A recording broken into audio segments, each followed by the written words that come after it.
sebelum saya menyampaikan firman Tuhan, saudara sekalian, saya akan menyanyikan sebuah pujian untuk kemuliaan bagi nama Tuhan.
Salam saudara pemirsa, sampai jumpa kembali dengan kami dalam program Berita Pengharapan. Saudara pemirsa, terutama anak-anak muda sekarang, dengar baik firman Tuhan yang akan saya sampaikan sebentar. Oleh karena apa? Melayani Tuhan itu sebenarnya bukan pilihan, tetapi melayani Tuhan itu adalah sebuah keharusan, kewajiban untuk semua orang yang sudah bertobat, sudah lahir baru, sudah dilepaskan dari kutuk. Mari kita berdoa sebelum kita lebih jauh mendengarkan firman Tuhan ini.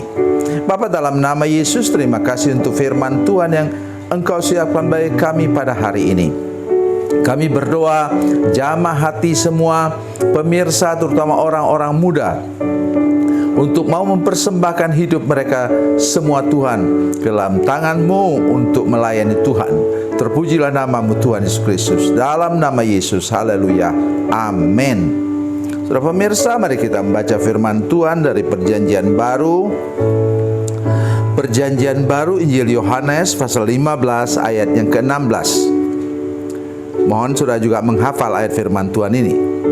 Begitu penting. Yohanes 15 ayat 16, demikian bunyi firman Tuhan. Bukan kamu yang memilih aku, tapi akulah yang memilih kamu. Dan aku telah menetapkan kamu supaya kamu pergi dan menghasilkan buah, dan buahmu itu tetap, supaya apa yang kamu minta kepada Bapa dalam namaku diberikannya kepadamu. Amin. Sudah tahu konteks firman Tuhan ini?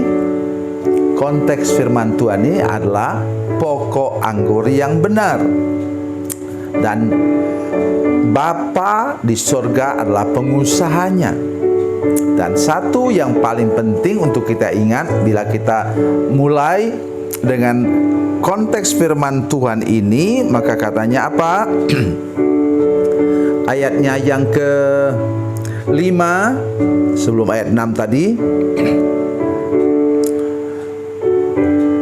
Akulah pokok anggur dan kamulah ranting-rantingnya. Barang siapa tinggal di dalam aku dan aku dalam dia, ia berbuah banyak, sebab di luar aku kamu tidak dapat berbuat apa-apa. Tanpa Tuhan katanya kita tidak bisa buat apa-apa. Begitu juga tadi dalam ayat 16 tadi, dalam hal pelayanan. Saudara pemirsa, ada banyak orang berpikir bahwa pelayanan itu semacam usaha kita. Hati-hati para majelis yang menyaksikan program ini, para hamba Tuhan muda yang menyaksikan program ini. Apa artinya kita berdoa? Berdoa itu kalau sudah belajar, kalau sudah sekolah teologi untuk belajar bahwa itu proskuneo itu artinya apa? Pro. Dan bentuk kata itu adalah mid, di tengah-tengah. Artinya apa? Doa itu seperti apapun kita berusaha berdoa, sungguh-sungguh berdoa, tidak ada artinya. Kecuali itu tadi, kiri kita berdoa, kanan kuasa Tuhan yang melakukan, menjawab doa kita. Saudara-saudara sekalian, hari ini saya mengajak kita semua untuk mengerti hal ini. Mulailah dengan sadar bahwa kalau Tuhan mau memakai kita, artinya apa? Tuhanlah yang tadi pilih kita. Pilihan Tuhan itu bukan berdasarkan, ada nyanyian kan? Bukan karena kebaikanku, bukan karena fasilidaku, bukan karena kekayaanku. Tetapi Tuhan melihat ada potensi pada dirimu untuk menjadi saksi bagi namanya.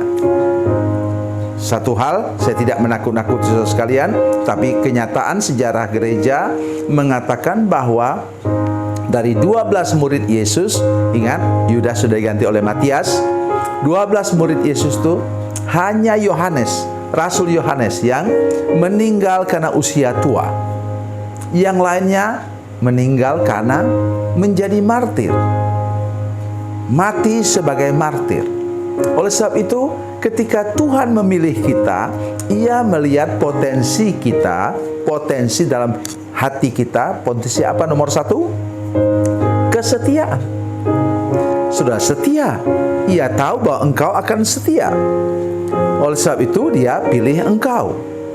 Nah, dari dalam pelayanan pekerjaan Tuhan tadi saya sudah katakan bahwa tidak bergantung kepada kekuatan doa kita, tidak bergantung kepada segala usaha dan pekerjaan kita, kemampuan kita, kapasitas kita, sungguh-sungguh melayani. Ada seorang hamba Tuhan, saya harap dia sedang menyaksikan program ini, di mana dia jatuh bangun sakit, dia sedang ambil program doktor, kemudian begitu rajin sampai melayani Tuhan ke tempat-tempat yang jauh, nyupir sendiri, dan akhirnya jatuh sakit. Berkali-kali saya menasihati dia.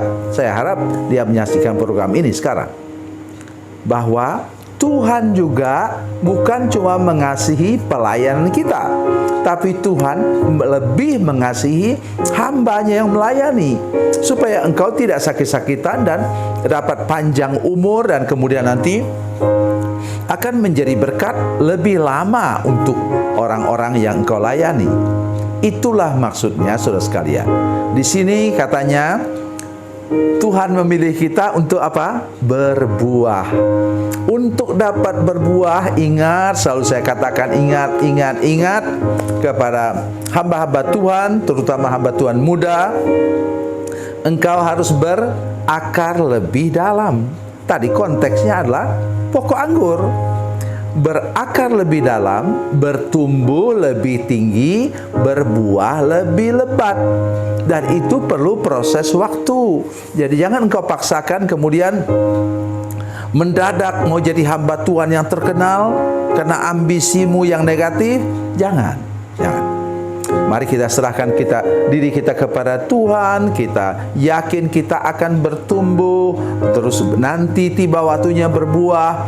Kata firman Tuhan dalam Yehezkiel pasal 47, setelah berapa 4.000 langkah kemudian, baru kemudian pohon itu berbuah. Ketika dia sudah tenggelam dalam urapan Roh Kudus. Dan hari ini saya percaya semua hamba Tuhan yang sudah dipilih oleh Tuhan, yang sedang menyaksikan program ini, majelis-majelis gereja, saya percaya bahwa Tuhan akan menggunakan engkau untuk engkau menjadi alat dalam tangan Tuhan, memberi buah dan menjadi berkat bagi banyak orang. Tuhan Yesus memberkati, Tuhan Yesus baik. Mari kita berdoa. Bapa, dalam nama Yesus, hamba secara khusus berdoa hari ini untuk hamba Tuhan yang masih muda, para majelis gereja, supaya kami sadar bahwa kami haruslah berakar lebih dalam, bertumbuh lebih tinggi, dan berbuah lebih lebat pada waktunya. Tuhan, tolong kami ketika kami sedang mengalami proses pembentukan daripada Tuhan untuk dapat berbuah lebih lebat, sedang mengalami pemangkasan daripada Tuhan untuk sifat kami yang tidak baik. Kami berdoa dalam nama Yesus, tolong kami, kuatkan kami untuk melayani Engkau dengan setiawan sampai akhir hidup kami. Dalam nama Yesus, haleluya, amin.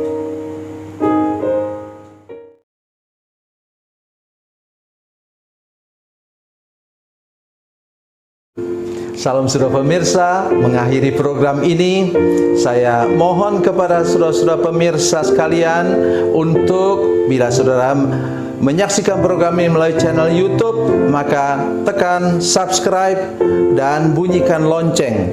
Dan bila saudara menyaksikan program ini melalui channel Facebook, tolong saudara-saudara sekalian tekan like dan juga komen.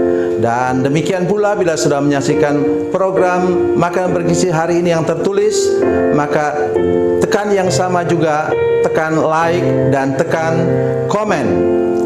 Dan tolong saudara-saudara sekalian untuk membagikan program ini, share program ini di channel saudara-saudara sekalian, supaya lebih banyak lagi orang diberkati melalui program ini. Tuhan Yesus memberkati, Tuhan Yesus baik.